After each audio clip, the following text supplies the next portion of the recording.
I'm Pamela Hall. I'm a Conservative councillor from Chester, and I'm the Deputy Chairman for the Regional North West team, supporting Saj and his colleagues to get elected to the European Parliament next month. It's a pleasure for me tonight to introduce Saeed Kamal, the leader of the Conservative MEPs in the European Parliament. Saeed is a hard-working MEP from London, and he's delighted to be up north with us tonight. He's familiar with the North West, having attended university in Liverpool, and as an Evertonian, I'm afraid to say he left with a love of Liverpool Football Club. So he's a very happy man at the moment. Please welcome Saeed Kamal.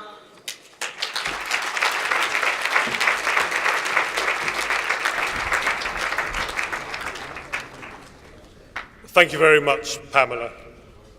Prime Minister, ladies and gentlemen, brothers and sisters, Assalamu alaikum. It's a pleasure to be here with you this evening. When Saj told me what sort of event he was going to put on, I knew it would be impressive, but I never thought it would be this strong. And I'm extremely grateful to all of you for making the effort to be with us here this evening. Saj and I have just come back from the European Parliament in Brussels, where we held a voting session.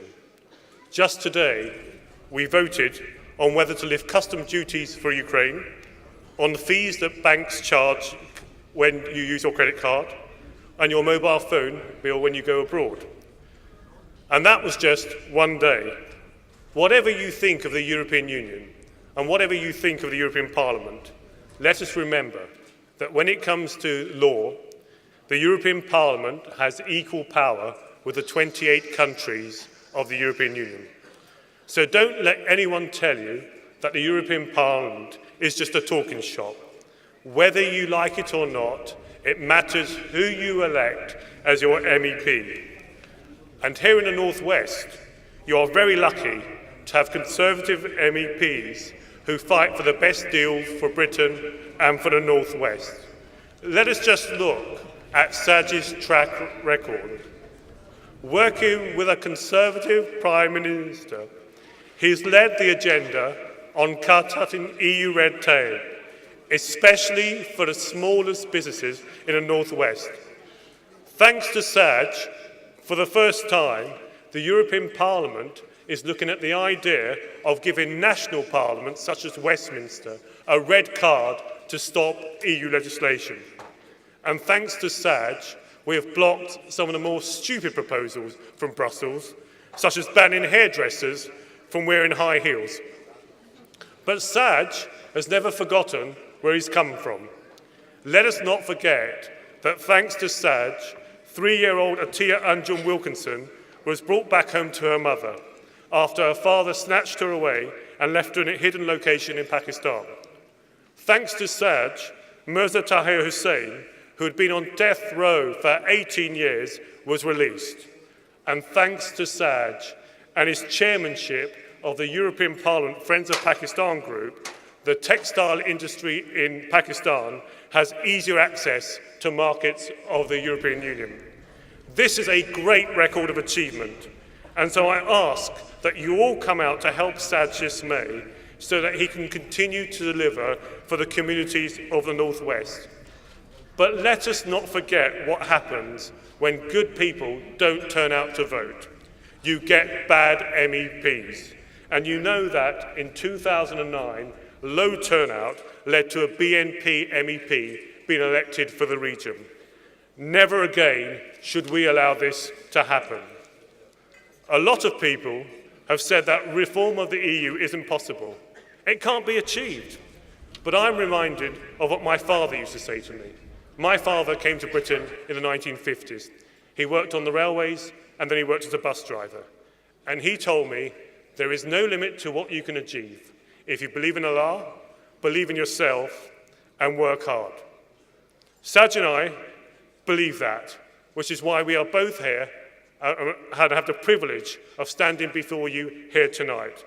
And we hope that we are simply opening the door for you and your children to do the same. Those who say to you that you can't achieve anything are showing their limitations, not yours. And I believe we can achieve reform of the EU if we're willing to work for it. I'm proud to be here tonight with two people who are working hard for reform of the European Union, our Prime Minister David Cameron and my colleague in the European Parliament, Sajjad Karim. But you didn't come here to listen to me tonight. You came here to listen to Saj and to welcome our Prime Minister. So I give you, ladies and gentlemen, my good colleague from the North West, Sajjad Karim.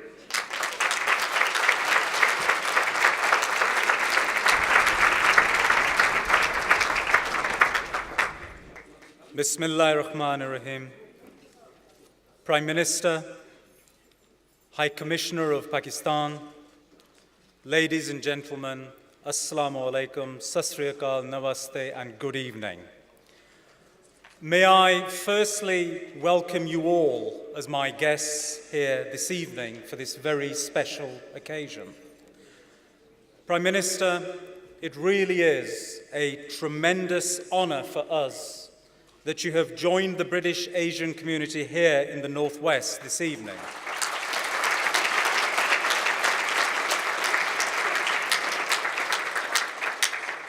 I clearly recall a conversation we had sat in your Westminster office some 7 years ago. You have fulfilled your commitment to me many, many times over. My community greatly values the way in which you have built your relationship with us, and I thank you for that.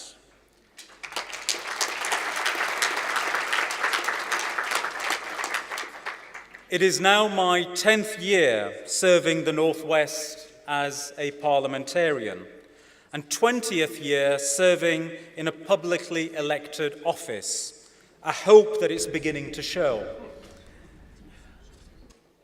It was just as sweet for me, however, when as a councillor I secured the first 20-mile-per-hour zone for my ward, as it was to become the first Muslim from Britain to be elected to the European Parliament. It really is a huge privilege and pleasure representing such a diverse region. It is only right that we see the future development of our nation through the foundations of our history, a history based upon the contributions of so many, sometimes in very distant lands, but always with a commitment to our shared values and identity.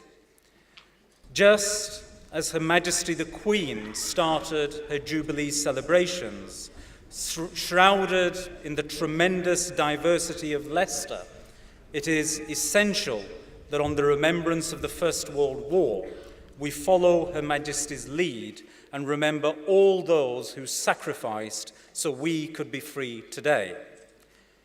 On the battlefields of Belgium, fighting under the British flag, despite his company being overrun and killed, a sole soldier fought gallantly, and despite being seriously injured, he manned his gun, delaying the enemy just long enough for reinforcements to arrive and prevent a final breakthrough and the capture of vital positions. Such was his bravery that he was presented with the Victoria Cross. That soldier was Khudadad Khan. Far too many people in our nation are unaware of our own history. And it is this lack of awareness which is today creating many political challenges for us. We are an open, outward-looking, ambitious nation with tremendous strengths and an ability to face challenges and succeed. But our core value is not success at any cost. Success with equity and principle is our value. Our international relations and standing allow us to always be the leading nation fighting within the EU to strengthen relations with Pakistan, India, and Bangladesh. Our government's approach under your leadership has allowed Conservative MEPs who lead friends groups to ensure that we have delivered vital trade deals, but we have always safeguarded human rights in doing so. Today, so much of what is coming from political upstarts, and indeed from some of our opponents, is not what British Asians recognise as reflective of Britain. These upstarts can simply wake up and announce they want us to stop our international aid programmes on a whim. The Britain we as a community helped to build does not turn its back on the poorest in the world on a whim. Our Britain is compassionate, and we stand by our word.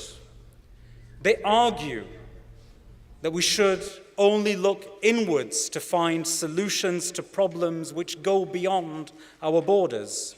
They argue our future lies in isolation. They are wrong. Our future lies in leadership.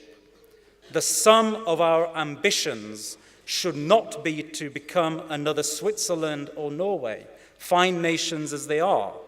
Our history and our present dictate a very different path for us. Our Scottish brethren are about to embark on a defining decision for our nation. Prime Minister, I intend to lead a groundswell of support from the Northwest British Asian community and to take up your call for us to reach out to our Scottish neighbours, many of whom are our friends and family, and to ensure they know how much we value our unity. We must understand that those who propagate disunity ultimately weaken us at home and abroad, in all forums, whether it is the WTO, the EU, or indeed the United Nations. And if we secure a Conservative government after the next general election, we will have our say on Europe too. Prime Minister, at that point, I want to be able to campaign in the interests of my nation. That is why I have busied myself with delivering on your reform agenda, delivering reductions in burdens for businesses, and ensuring that national parliaments once again are restored with the ability to stop the EU in its tracks if it is not listening. Your EU budget reduction success certainly did that too. But to win the general election, there is much work that we as a party must do. I recognise that despite the shared values between British Asians and the Conservative Party, in many places we simply are not cementing on this. This must change, and it is incumbent upon our party to reach out. Without that, we will not become truly reflective of modern-day Britain. Yes, we do have many success stories upon which we can build, whether it is Syed or Saida, Sajid or Sajad, but build we must through the electoral system. I am myself, once again, about to face that electoral challenge right here in the Northwest. But to know that I have my Prime Minister and party leaders' confidence gives me strength in the eyes of my electorate. I hope to deliver the Northwest once again for our European team, and will be calling upon you all to help make this happen. Our diversity is amongst our greatest strengths, and that is the platform upon which I wish to build. A strong United Kingdom taking leadership in Europe and playing its part on the international stage, with the British Asian community's contribution clear for all to see. Prime Minister, if you would please allow me to say a few words in Urdu.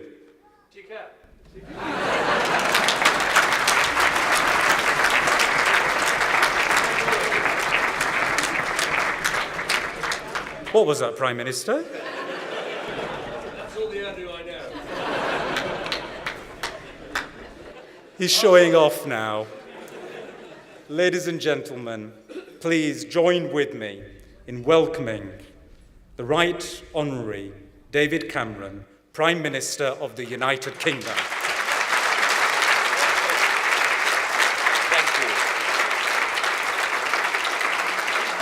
Thank you. Thank you, Saj. It's great to be here, and that was a thoughtful, a powerful, and an important speech about our party and what you bring to our party and what our party is going to achieve together. Now, yours is a tough job. You have a constituency that stretches from Crewe to Carlisle, a 700-mile commute from Manchester to Brussels, but you do it brilliantly. You are a great ambassador for the party, for the region, and for the United Kingdom. Now, give him a round of applause. Now, I've known Saj for some years now, and although I can tease him, he's lost a little bit more hair than I have. I can't gloat too much because he's certainly lost more weight. But he's looking great, and many of you know Saj really well.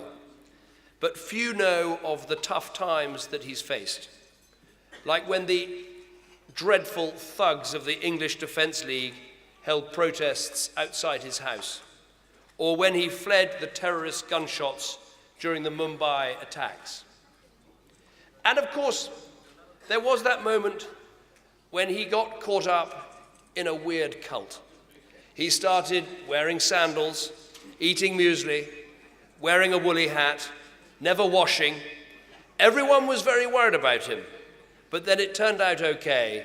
He left the Liberal Democrats and he came to join the Conservatives.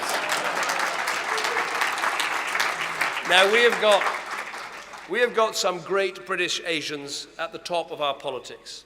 In government, Sajid Javid and Saeeda Varsi, the first Muslim woman in a cabinet in British history. In the House of Commons, Alok Sharma, Priti Patel, Raymond Chisti, Shailesh Farah, and Paul Uppal, the only Sikh MP in the House of Commons. In the Lords, we have Tariq Ahmad, Dola Popat, Mohammed Sheikh, and Sandy Verma. And in Europe, of course, Saj, Nurj Deva, and Saeed Kamal, who you heard from tonight. He is the leader of the Conservative Party in Europe, the only British Asian to lead a party in Parliament, and once again, just as we did with the first woman Prime Minister, it's the Conservatives leading the way. But my friends, we need to go further and faster. Not because it ticks some box or fills some quota, but because a more representative Parliament is a stronger Parliament. To do the best job for Britain, we need a Parliament that looks, thinks, and acts like all of Britain. But we shouldn't stop, and we won't stop, until we see more British Asians make it to the top of every field. The army, the judiciary, the media, the police, and that is what I'm determined to see in our country. Now, the values I see among our Asian parliamentarians are the values that I see among British Asians. These values make our nation stronger. Like the importance of family. Family first, no compromise. Looking out for each other, sticking together. I experienced that when I went to live with a Muslim family in Birmingham. Tight-knit, resilient, independent. And for me, that sums up so many Asian families. Families are the bedrock of our society. And that's why we in the Conservative Party are proud to do more to help with childcare, more to help with school choice, and yes, more to back marriage in our tax system. Then there is the commitment to community. I've seen it for myself time and again, like at the Jamia Mosque here in Manchester, which I attended last Ramadan. It isn't just a place of worship, it's a youth club, a school, a meeting place. And it isn't just for British Muslims, because they throw open their doors to the whole community at events like the big iftar. And believe me, they rope everyone in to mucking in. When I went, I ended up chopping onions and frying samosas. Now, the point is this. Long before I started talking about the big society, Asian communities here in Britain and around the world were living the big society, and that is so vital for our national life. Then there is the enthusiasm for enterprise, a value we need perhaps now more in our nation's history than ever. That get up and go that gets British Asians to the top of business, like B&M Retail, who've opened a new store each week, like the C-Mark Group, who sell their food throughout our country, like New Look, which started as Tom Singh's single shop and is now a global chain. Very often the spirit of family, community, and enterprise are interwoven. I think of the Best Way Group, one of the top family businesses in our country, which does so much to support education and to give opportunities to the next generation. So family, community, enterprise. These are British Asian values. They bring so much to our country, from building businesses to teaching in schools, from running public services to excelling in the arts. This is a real story of successful integration. But integration doesn't mean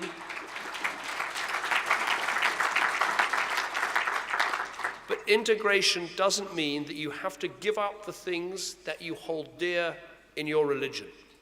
We should respect that. So in finance, I am proud to be the British Prime Minister that will deliver that Islamic bond, the Sukuk, here in our country.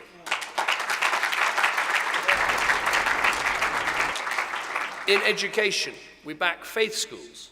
And of course we care about animal rights, but we care about people's rights to eat the traditional food that their religion dictates. And let me tell you, as long as I am Prime Minister, you can assure that halal meat is here to stay in Britain.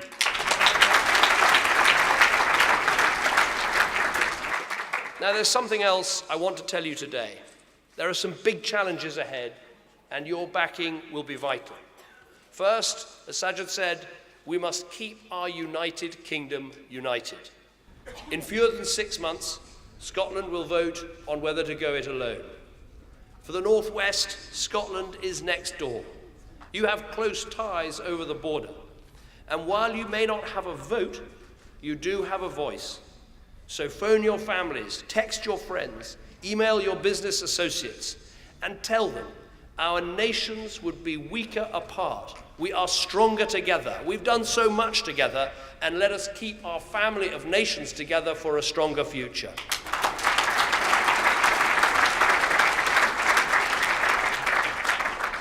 And we need your backing to get a better deal in Europe. It's simple. We need a European Union that works for Britain. No to endless bureaucracy, but yes to more trade. No to more and more red tape, but yes to a competitive and dynamic Europe.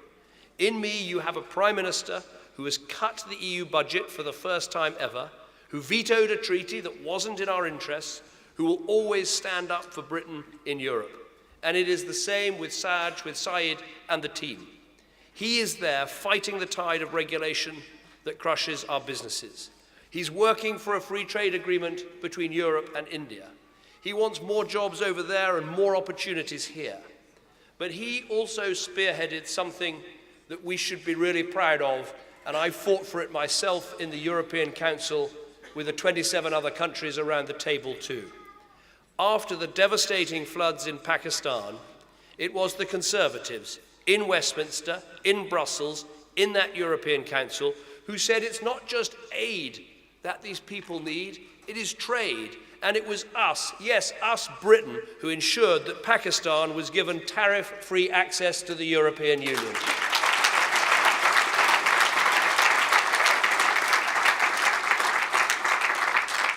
So Saj is part of a great team, a team that fights tooth and nail for Britain in Europe. And the choice at these elections is clear. Labour and the Liberals won't give people a say. UKIP can't give people a say. Only the Conservatives, a strong Conservative Prime Minister, strong Conservative MEPs can deliver real change in Europe.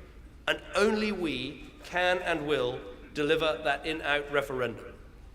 Now, above all, we need your backing for our long-term economic plan.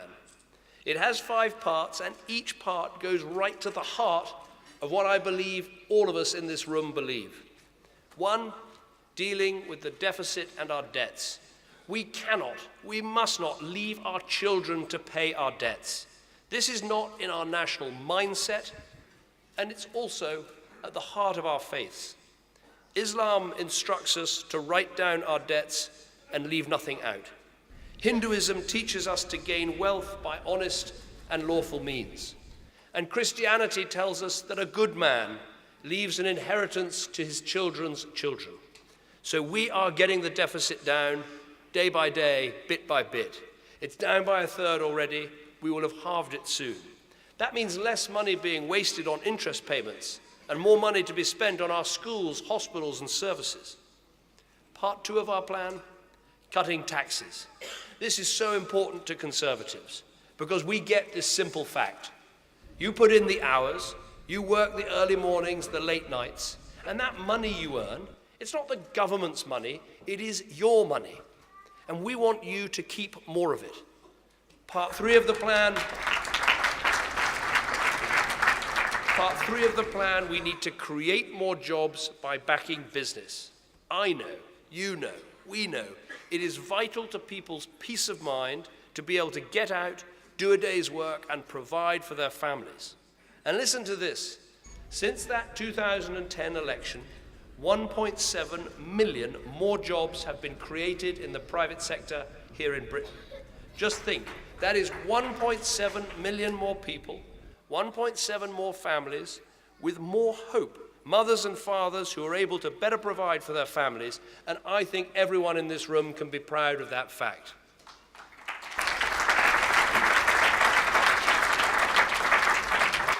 Part 4, we've got to cap welfare and properly control immigration.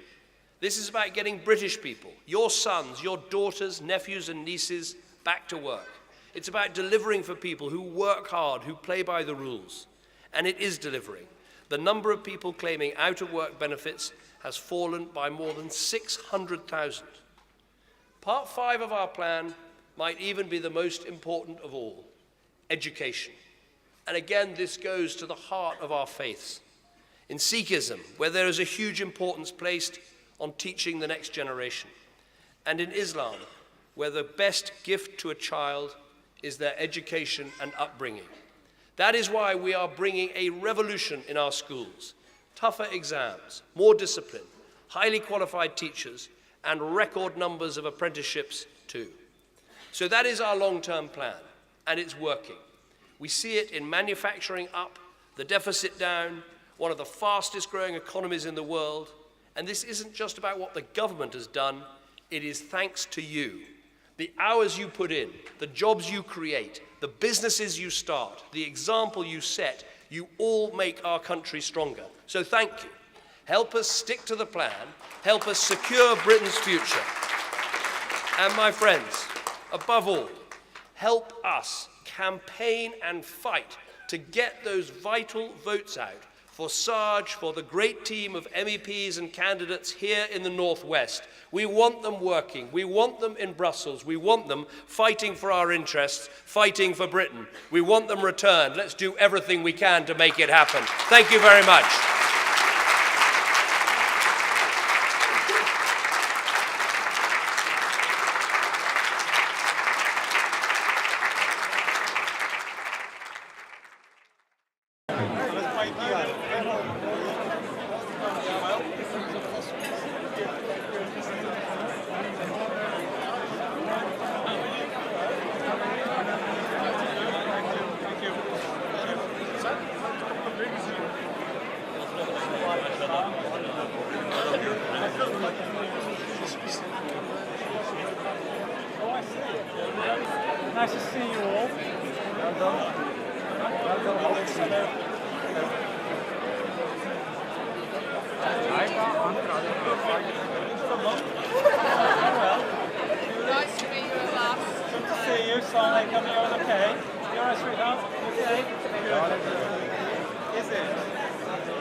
Congratulations.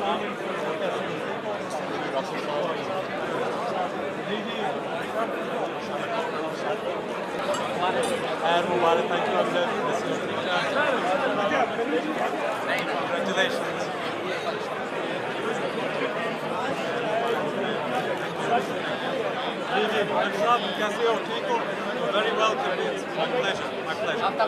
Ladies and gentlemen, can I once again kindly please stand up.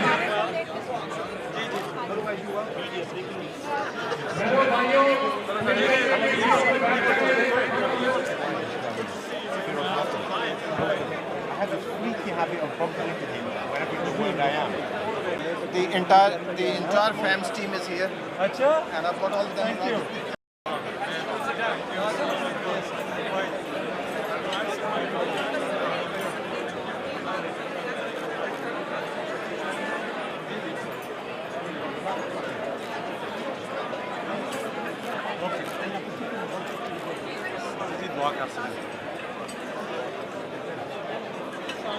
Hello. I'm good. Where's your dad? Okay, I'll back. MashaAllah. How are you? Well, good to see you. Okay, please. Nice to see you. How is he? And you? And you're well? See you.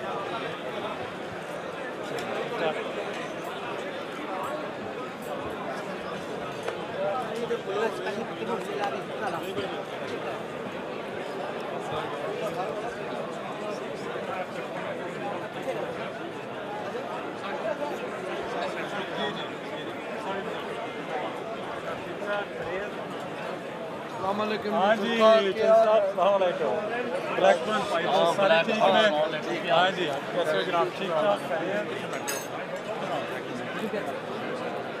बैठो जनाब बैठो सारे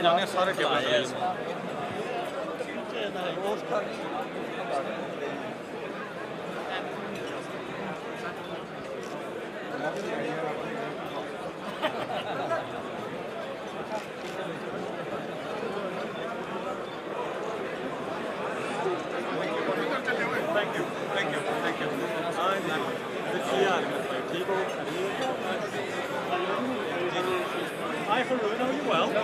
I've seen you in a while. How are you keeping? You okay? What's up, how are you? Well? Yes, thank you very much. Thank you. How's the nose?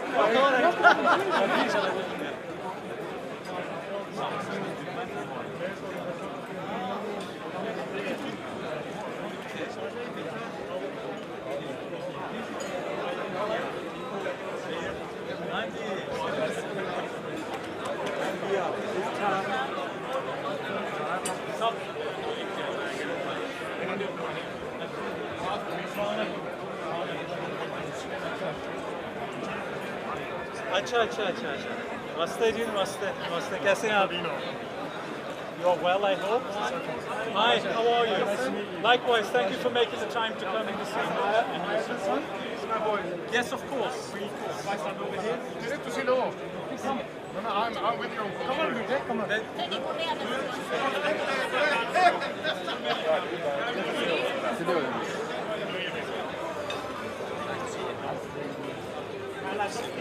you. I think I'm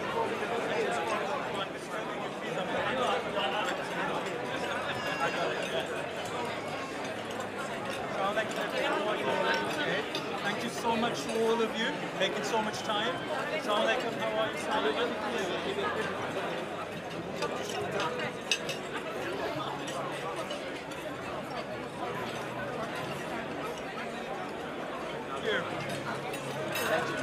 How you doing?